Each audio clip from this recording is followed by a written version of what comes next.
Welcome to Advocate Today. I'm Aaron Dean. The poem written for the inauguration of President Joe Biden is being pulled out of some Miami schools because one parent deemed it inappropriate. The Hill We Climb was written by Amanda Gorman, who became the country's National Youth Poet Laureate at the age of 17. According to the Florida Freedom of Read Project, a parent of a student at the Bob Graham Education Center in Miami Lakes objected to the poem, claiming it indirectly contained hate messages. The complaint also listed Oprah Winfrey as the author and publisher. Gorman responded to the ban on Instagram, posting in part, "Robbing children of the chance to find their voices in literature is a violation of their right to free thought and free speech." Place Who Code CEO is also speaking out, saying that the move to remove the poem is absolutely insane. Parents and supporters are speaking out in support of Gorman. I don't know about you, but I'll never forget the moment where I was when I heard her read that poem. It was uplifting.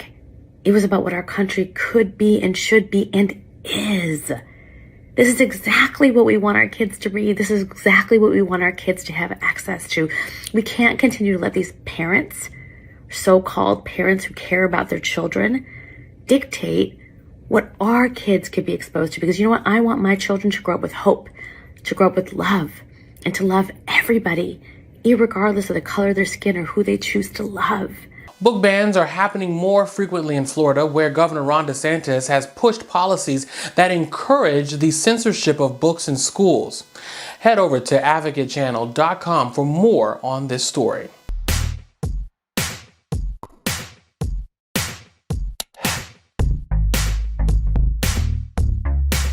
In recent years, there's been a nationwide push to include more diverse books in school libraries.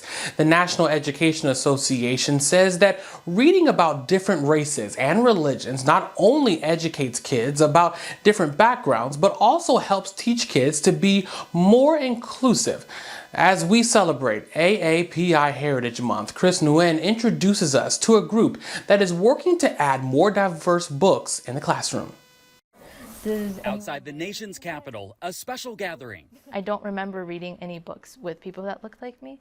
These kids at Drew Elementary School are getting a timely visit from the May Book Project, which was created last year when a group of St. Louis, Missouri high school students say they were ignored after asking some of their school libraries to buy more Asian American books in celebration of Asian Pacific Heritage Month. This book is called Where Three Oceans Meet. The May Book Project now offers a free toolkit, resource guide, and a book list, organizers say, of about 250 high-quality and vetted Asian American titles. I have eyes that kiss in the corner and glow like warm tea. Student Ambassador Cassie's son was among those who turned to the Very Asian Foundation for help, which is working to make book drops like this one a reality. I don't know if they can fully realize how important and how incredible it is that we're able to be here today and read these books that feature characters that look like us and look like other people. While there has recently been a nationwide push to include more diverse books in schools, there's still much work to be done. According to the National Education Association's most recent data, only around 9% of children's books published in the U.S. include Asian characters. Over the past year, the foundation has worked with libraries all over the country and now has hundreds of requests. But books cost money, and the program is working to raise more of it with hopes of reaching more people. These kids can now be in a world that hopefully celebrates their differences, that they can celebrate their heritage and be proud of their heritage. An eye-opening impact, one story and one student at a time. In Arlington, Virginia, I'm Chris Wynn reporting. The Advocate Channel, Equal Pride, and Out Magazine are joining forces with iHeartMedia and Procter & Gamble for Can't Cancel Pride. It's one of the biggest Pride celebrations online, and the Advocate Channel is the official streaming partner. And the celebration kicked off in New York's Club Nebula for the Out.com digital cover release featuring Kim Petras and the announcement of the full lineup of performers. The Advocate Channel's Stephen Walker caught up with Equal Pride's chair and president of Global Growth and Development at the red carpet. Why can't we cancel Pride? We are here. As the good Lady Gaga says, you can't cancel Pride because we're born this way. And it's always in our hearts. And what we desire and how we love and who we love, will never change. JoJo Siwa is your Can't Cancel Pride host, and performers include Adam Lambert, Big Frida, Brandy Carlisle, Sierra, Billy Porter, Kesha, and many more. During the event, Brandy Carlisle will also receive the Elton John Impact Award. Can't Cancel Pride has raised over $11 million in donations for LGBTQ plus groups since 2020. The Can't Cancel Pride will stream live on the Advocate channel June 15th at 8 p.m. Eastern, 5 p.m. Pacific. LGBTQ groups are calling on rideshare apps to make safety and inclusion a priority. Partners Stephen Riddle and Robert Taylor are developing something called LGBTQ Plus Ride, which will give drivers and riders more peace of mind. So tell me a little bit about the motivation behind starting this, and what are some of the specific challenges that this community faces when it comes to other ride-sharing companies? Well, this all came to fruition because of the discrimination we were reading about and that some of our friends had experienced personally. Just because of the way they looked, their rideshare would come up, see what they look like, and pull away. The way they were dressed. Yeah. And then we said, this isn't right. Everybody should have the right to be themselves, to get to and from their destinations safely, and to be not discriminated against. So Robert said, what do you think? Do you want to start something? Do you want to start this? Yeah, I actually was seeing it hands-on, and I thought, this can be much, much better. And there's always room for improvement for no matter what. And this needed great attention to get rid of some of that hatred, that's in the ride shares.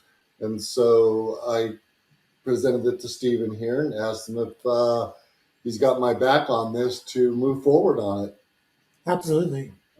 And of course, as we all know, safety and security for both not just the riders, but also the drivers are very important. So can you all kind of touch base a little bit on what is your vetting process for the drivers? Okay. All of our drivers will have full background checks done. They will also have to have a vehicle inspection, and they will also have to have agreed to our mission statement. Anybody who wants to ride or drive has to agree to allow you to be a non-discriminatory, safe, friendly, secure ride for you and for your rider. We also are equipped with a safety button that if the rider or driver ever feels unsafe, they just hit the button on their app. It'll take them right to 911 with their location. Okay, so in addition to not just the transportation services, LGBTQ Plus Ride aims to be a hub for local community news, events, and queer-owned businesses. So how do you all plan to kind of bridge that gap between the two? A lot of advertising and meeting a lot of these other people and the human rights activists to discuss a lot of the discrimination that's going on so we could deal with that hands-on. We've also been from San Francisco, Sacramento, up north down to San Diego, within the communities, to the gay and lesbian centers, the trans centers, the bars, the restaurants, and the hotels, passing out our poster and little coming soon flyers. The response we get from everybody is incredible.